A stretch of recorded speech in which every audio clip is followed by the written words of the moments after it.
గానాలతో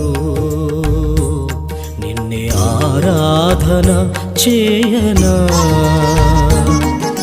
స్తుతి స్తోత్ర గీతాలతో నీ నామము పూజించనా, ఆత్మీయ గానాలతో నిన్నే ఆరాధన చేయనా, స్తుతి స్తోత్ర గీతాలతో నీ నామము పూజించనా.